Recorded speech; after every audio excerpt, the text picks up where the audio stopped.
Transformações lineares. Nesta aula, vamos começar a estudar funções entre espaços vetoriais. Ou seja, estaremos interessados em funções onde o domínio e o contradomínio são espaços vetoriais. A princípio, nós poderíamos considerar qualquer função entre dois espaços vetoriais.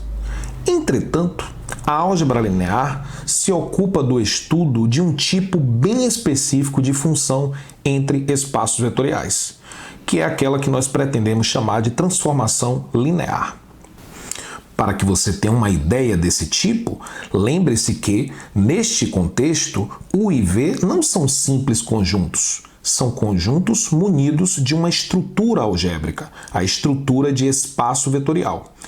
E aí, a gente vai estar interessado em funções que respeitem essa estrutura, que tenham uma conexão com essa estrutura. E essa conexão é traduzida por duas condições que devem ser satisfeitas por essas aplicações. E essas são as duas condições que fazem de uma função uma transformação linear.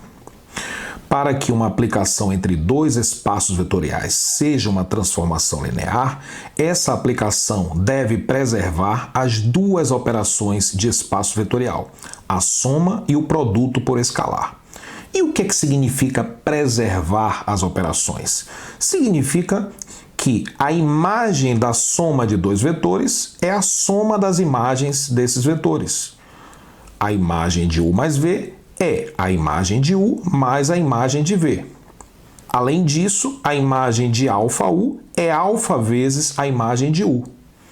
A imagem de um múltiplo escalar de um vetor é um múltiplo escalar da imagem do vetor. Pois é, então agora que a gente já tem uma ideia do tipo de aplicação entre espaços vetoriais que vamos tratar, vamos definir formalmente e apresentar exemplos de transformações lineares.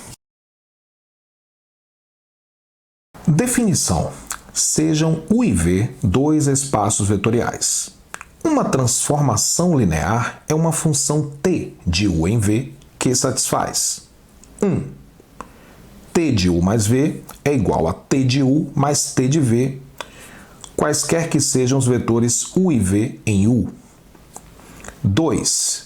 T de αU é alfa vezes T de U, para todo número real alfa e para todo vetor U em U. Resumindo, uma transformação linear de U em V é uma função que tem domínio U e contradomínio V que satisfaz duas condições. A primeira delas nos diz que a imagem da soma de dois vetores é a soma das imagens dos vetores. E a segunda diz que a imagem de um múltiplo escalar de um vetor é um múltiplo escalar da imagem do vetor. Agora que a gente já sabe qual é o tipo de aplicação entre espaços vetoriais que é importante, a gente vai ver um exemplo do que é uma transformação linear.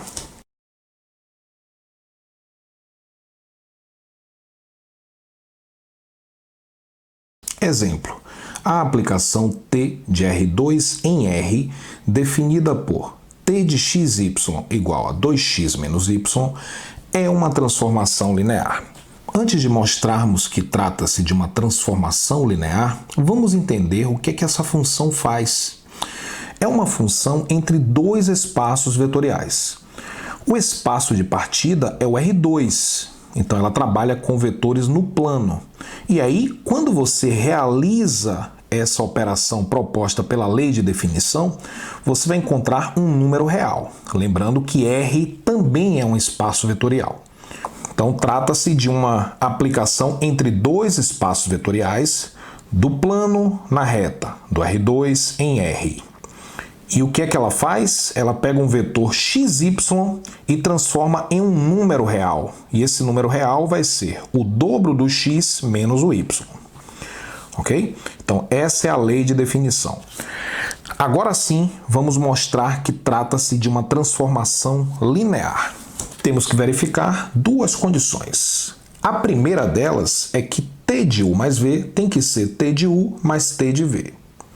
Para provar essa condição número 1, a gente tem que pegar dois vetores no domínio e calcular a imagem da soma, na esperança que a imagem da soma seja a soma das imagens. Vamos fazer isso. Vamos começar tomando dois vetores no domínio. Então, sejam U de coordenadas x1, y1 e V de coordenadas x2, y2, vetores do R2, ou seja, vetores do domínio aqui.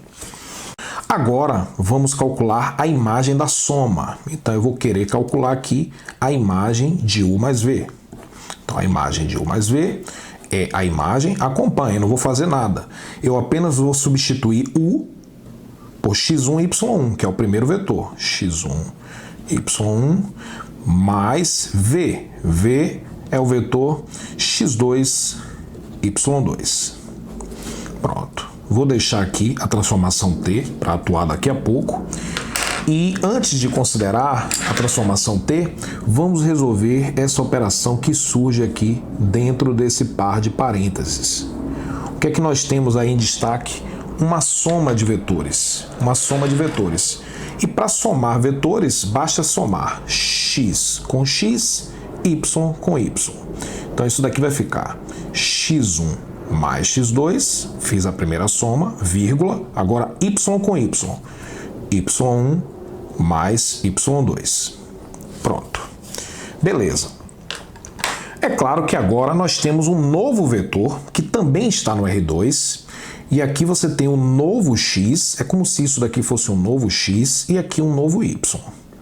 Ok? Então você tem esse vetor aí. E agora você vai ver o que é que a transformação T, o que é que a função T realiza sobre esse vetor. Bom, a imagem de qualquer vetor xy por essa transformação T é o dobro de x menos y.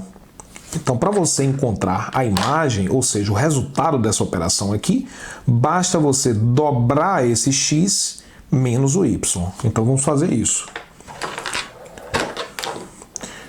T de xy é 2x menos y. Então, isso aqui vai ser 2 vezes x, o x é isso tudo, x1 mais x2, menos y, que é y1 mais y2.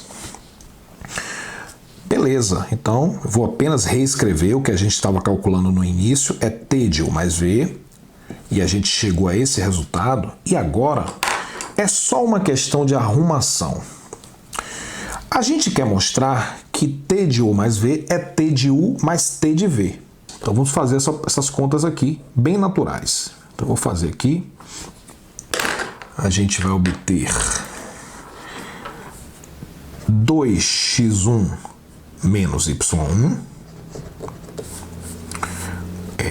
mais, aí vem aqui 2x2 menos y2.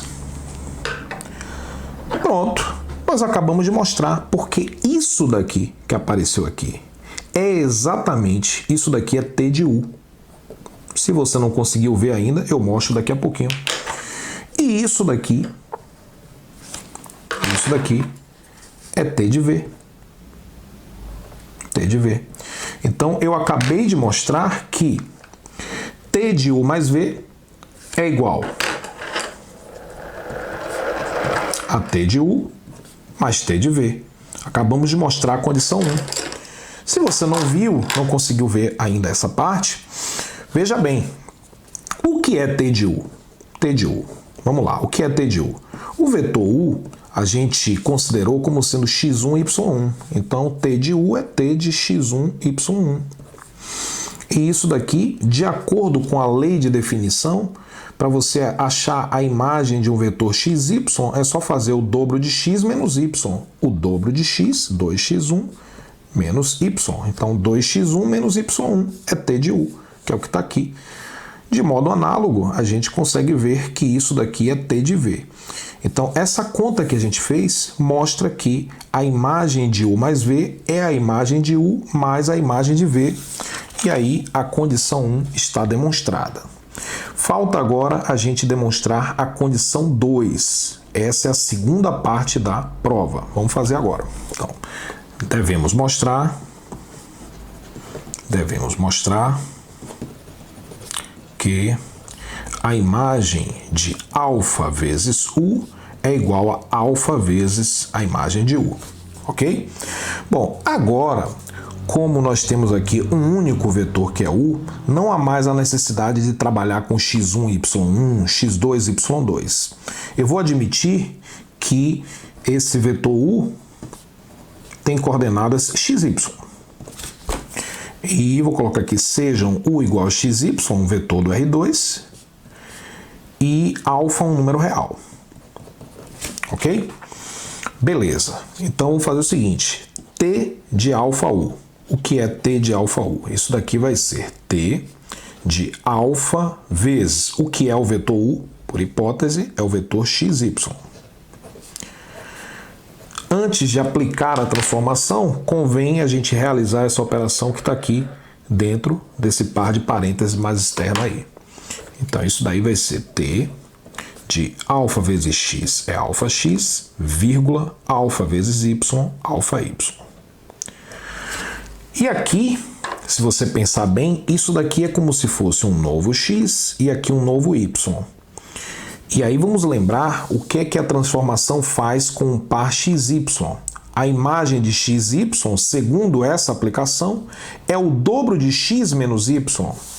Então, para calcular a imagem desse vetor aqui, é o dobro do x, ou seja, 2 vezes alfa x, menos o y, que nesse caso aqui é alfa y. Colocando alfa em evidência, já que alfa aparece aqui e aqui, temos alfa vezes 2x menos y. Só que 2x menos y é exatamente a imagem do vetor U. A imagem do vetor U. Então isso daqui é alfa vezes t de U, como a gente queria demonstrar. Então a gente mostrou que a imagem de alfa U é alfa vezes a imagem de U, e aí a gente conclui a demonstração que é satisfeita a condição 2.